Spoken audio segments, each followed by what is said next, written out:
사도행전 11장 19절부터 26절까지는 역사상 최고의 이방교회이며 이방선교의 진초의 기지가 된 안디옥 교회의 설립 과정을 소개하고 있습니다. 19절을 보면 스테판의 일로 일어난 환난 때문에가 나오는데, 스테판의 순교 이후에 일어난 대박해는 예루살렘 교회 성도들을 각 지역으로 흩어지게 했고, 결과적으로 복음이 이방 지역으로 흩어지게 하는 결과를 초래했습니다. 빌립은 사마리아 그리고 다른 사람들, 특히 헬라계 유대인 신자들은 해안선을 따라 베니게와 구브로와 안디옥까지 가서 전도하였습니다. 이 베니게는 갈멜산과 레바논 산 사이에 지중해 해안을 따라 폭이 24km, 길이가 193km 정도의 좁고 긴 평원으로 오늘날의 레바논이며 두루와 시돈 등이 있습니다. 구브로는 북동쪽 지중해의 섬이며 바나바의 고향이라고 하고요. 구약 시대에는 기띔, 오늘날 키프로스입니다. 안디옥은 로마 제국에서 로마로 알렉산드리아 다음으로 큰 도시고 인구가 약 50만 명이 되었다고 하고요. 로마의 행정구역상 수리아의 주어의 수도였습니다. 지중해안에서 동쪽으로 27km, 예루살렘에서는 북쪽으로 약 480km 거리에 위치하고 있었다고 하고요. 성경에는 비시디아 안디옥, 수리아 안디옥 두 곳이 있었는데, 주로 이방인들로 구성된 안디옥 교회에서 바울은 세 번의 전도 여행을 떠났고 처음으로 그리스도인이라는 이름으로 불리는 곳이기도 합니다.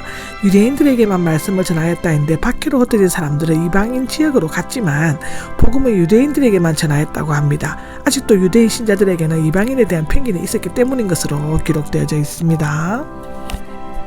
20절에 보면은 구브로 사람들과 구레네 사람들이 나옵니다. 여기 구레네에는 십자가를 대신 지고 갔던 시몬의 고향이었죠. 이것에 대한 기록은 누가복음 23장, 사도행전 2장에 나옵니다. 이들은 헬라계 유대인들 것처럼 같으며 그들은 헬라 사람들, 즉 헬라 말을 하는 이방인에게도 복음을 전하였습니다. 주 예수님에 대한 복음인데, 예수님은 주님이시다라고 하는 것은 복음 전파의 주요 내용이었습니다. 이것은 오순절 때나 고넬료에게도 전한 내용이었는데, 좀 더 구체적으로는 예수님의 십자가와 부활을 증거하였던 것입니다. 21절입니다. 주님의 손인데 하나님의 능력을 나타내는 구약적 표현이며 출애굽기 9장, 열왕기상 5장에도 나옵니다. 여기에서는 자주 나타나고 있죠. 주님의 능력은 때로 표적과 이적으로 나타나는 것이라고 출애굽기 8장 19절에는 나와 있고, 도와주고 복을 주신다 라고 합니다. 22절에 보면 이 소식이 보냈다가 나옵니다. 예루살렘 교회에는 빌립 집사가 사마리아 성공 소식을 듣고 베드로와 요한을 보냈었는데, 사도행전 8장 14절에 나오죠. 이번에는 안디옥에서 헬라 사람들이 복음을 받아들이고 많은 사람들이 주님을 믿고 교인 수가 증가했다는 말을 듣고 바나바를 보냈습니다. 바나바를 보낸 것은 안디옥의 구브로 출신 전도자가 바나바와 같은 고향 사람이었기 때문일 것이라고 합니다. 바나바에 대해서는 4장 36절에 말씀드렸습니다. 23절에는 하나님의 은혜가 나오죠. 바나바는 이방인들이 개종한 것을 하나님께서 구원의 은혜를 베푸신 결과로 보았습니다. 사람이 복음의 씨를 심지만 열매 맺게 하는 것은 하나님이시죠. 그는 이방 지역인 안디옥 교회가 설립되고 하나님의 은혜가 넘치는 것을 보고 기뻐하였습니다. 하나님의 은혜는 기쁨을 가져온다는 것이고, 마음을 굳게 하여는 앞에 놓인 것을 의미하며 분명한 계획과 목적을 세우고 흔들리지 않는 마음으로 주님을 따를 것을 여러 사람들 앞에서 맹세하는 것을 나타낸다고 하고요. 여기 변함없이 머물러 있으라는데, 함께와 머물다가 합성으로서 확고하게 변함없이 주와 함께 머물러 있는 것을 의미한다고 합니다.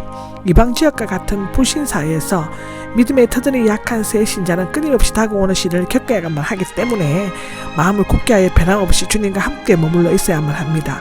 우리도 마찬가지입니다. 우리도 믿음이 약하고 그 속에 살다 보면 끊임없이 일어나는 작은 사소한 사건들 때문에 많이 힘들어집니다. 그래서 우리는 믿음이 깊어야 되고 믿음을 위해서 매일매일 노력해야 하는 것입니다. 여기 권하였다가 나오는데, 미할로형으로서 계속적으로 권하고 있는 것을 의미합니다. 바나바의 이름은 위로의 아이들이란 뜻이고, 바나바는 처음 사랑의 불꽃이 희미해져가는 사람들에게 열심을 불어넣어주는 일에 특별한 은사를 지니고 있었다고 성경은 기록하고 있습니다. 24절에 바나바가 나오죠. 앞절에 간단히 소개했습니다. 바나바가 안디옥에서 모든 사람에게 어떤 모습으로 활동했으며 또 인정을 받게 되었는가를 구체적으로 언급하고 있는 것입니다. 첫째로는 착한 사람이었고, 둘째로는 성령이 충만한 사람이었고, 셋째로는 믿음이 충만한 사람이었다고 기록되어져 있습니다. 그가 영적으로 성품을 지니게 된 것은 성령께서 친히 그 삶 가운데 임재하면서 거룩한 일을 하시기 때문이었고요. 믿음이 충만하게 된 것은, 그가 믿음의 사람이 된 것은 그리스도에 대한 변함없는 헌신과 하나님의 뜻에 의심하지 않고 순종했기 때문입니다. 순종이 제일 중요한 것입니다. 그의 믿음은 지적이고 복음적이고 신뢰하고 성취하는 많은 믿음이 있었습니다. 여기 그레스가 나오는데 이유를 나타내는데, 바나바는 착한 사람이요 성령과 믿음이 충만했다. 그래서 그 때문에 수많은 사람들이 주님께로 인도되었다. 말하자면 훌륭한 믿음과 인격을 가진 바나바 한 사람 때문에 이방인들을 포함한 교회의 확장이 더 가속화되었다는 것으로 기록하고 있습니다. 25절에 보면 사울을 찾으려고가 나옵니다. 전후 좌우로 일일이 물어서 찾단데 수색하다, 찾을 때까지 철저히 찾다의 뜻입니다. 사울이 회개하고 첫 번째로 예루살렘을 방문했을 때 바나바는 그를 사도들에게 추천하고 응호하였습니다. 사울이 예루살렘에서 다소로 가게 된 것은 사울에 대한 예루살렘 교회의 분위기가 좋지 않았고, 또 헬라계 유대인들의 목숨을 노리자 한상중에 받은 명령에 따르는 것이었습니다. 그가 다수에서 머문 기간은 확실하지 않습니다. 10년 이상이었을 것으로 추측되어진다고 하는데, 아마도 그는 거기에서 조용히 머물면서 말씀을 묵상하거나 때로는 복음전도사에게 종사했을 것입니다. 한편 바나바는 안디옥 교회가 혼자의 힘으로 목회해서 역부족일 만큼 성장했을 때 사울을 동역자로 삼고자 했다고 합니다. 바나바는 사울의 상품과 능력을 잘 알고 있었고 분명히 그를 신뢰하고 있었습니다. 무엇보다도 그는 사울이 영적으로 철저히 변화되고 있었고 이방인의 사도도 택함을 받은 사실을 알고 있었기 때문에 목회에서 동역하는 데 책임자로 생각했을 것입니다. 25절에 보면 사울을 찾으려고가 나옵니다. 전후 좌우로 일일이 물어서 찾단데 수색하다, 찾을 때까지 철저히 찾다의 뜻입니다. 사울이 회개하고 첫 번째로 예루살렘을 방문했을 때 바나바는 그를 사도들에게 추천하고 응호하였습니다. 사울이 예루살렘에서 다소로 가게 된 것은 사울에 대한 예루살렘 교회의 분위기가 좋지 않았고, 또 헬라계 유대인들의 목숨을 노리자 한상중에 받은 명령에 따르는 것이었습니다. 그가 다수에서 머문 기간은 확실하지 않습니다. 10년 이상이었을 것으로 추측되어진다고 하는데, 아마도 그는 거기에서 조용히 머물면서 말씀을 묵상하거나 때로는 복음전도사에게 종사했을 것입니다. 한편 바나바는 안디옥 교회가 혼자의 힘으로 목회해서 역부족일 만큼 성장했을 때 사울을 동역자로 삼고자 했다고 합니다. 바나바는 사울의 상품과 능력을 잘 알고 있었고 분명히 그를 신뢰하고 있었습니다. 무엇보다도 그는 사울이 영적으로 철저히 변화되고 있었고 이방인의 사도도 택함을 받은 사실을 알고 있었기 때문에 목회에서 동역하는 데 책임자로 생각했을 것입니다. 26절을 보면 수많은 사람들을 가르쳤다가 나옵니다. 사울은 유대교의 신학 훈련을 철저히 받았고 기독교로 완전히 돌아섰으며 상당 기간 이방인들과 함께 거주하면서 친밀하게 교제를 하였다고 성경은 기록합니다. 따라서 이교 신앙에 빠져 있다가 최근에 기독교를 개종한 이방인들에게 기독교 신앙을 가르치고 그들과 안디옥 교회 유대인들 사이에 친교를 맺게 하는 데 있어서 사울은 꼭 필요한 인물이었습니다. 그리스도인이 나오는데 그리스도의 것 또는 그리스도께 속한 사람이라는 뜻입니다.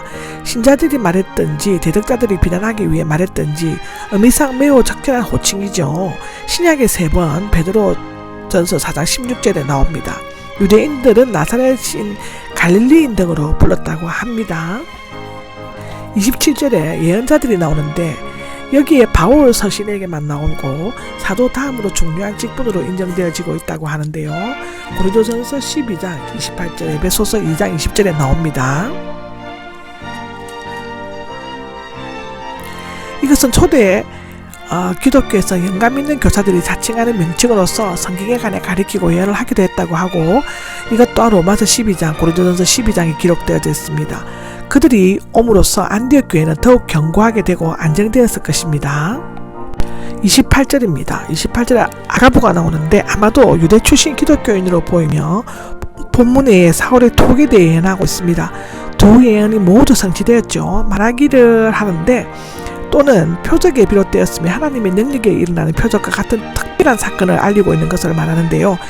여기 온 세상은 사람이 사는 전 지역을 의미하는 말이지만 실제로 로마 제국 전역을 가리킨다고 볼 수 있습니다. 여기에서는 어느 한 지역에서 크게 흉년이 된 것을 가장법으로 표현할 수도 있다고 하고요. 글라우디오가 나오는데 주 41년에서 54년까지의 로마 황제였으며 로마의 저수가들도 이때 일어났던 기근에 대해 기록하고 있습니다.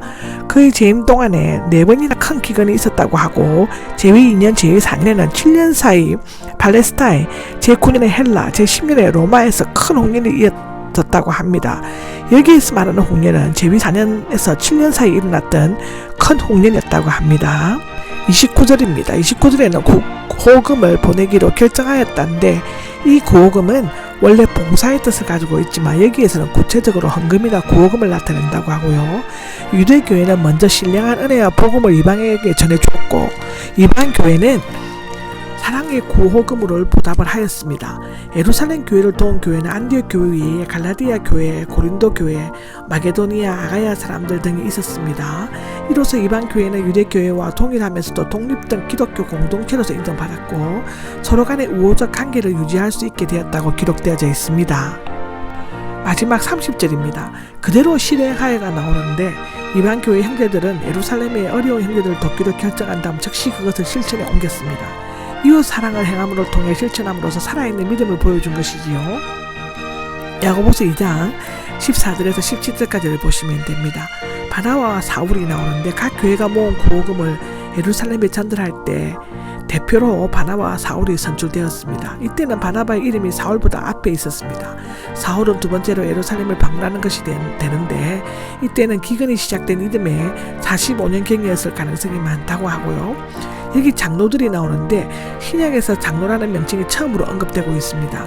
그러나 그들의 역할은 구약시대의 장로와는 달랐으며 교회가 형성되는 과정에서 나이 많은 연장자를 평신도의 지도자로 세웠을 것입니다. 장로직의 정식으로 제도화된 것은 훨씬 후의 일이었다고 하고요.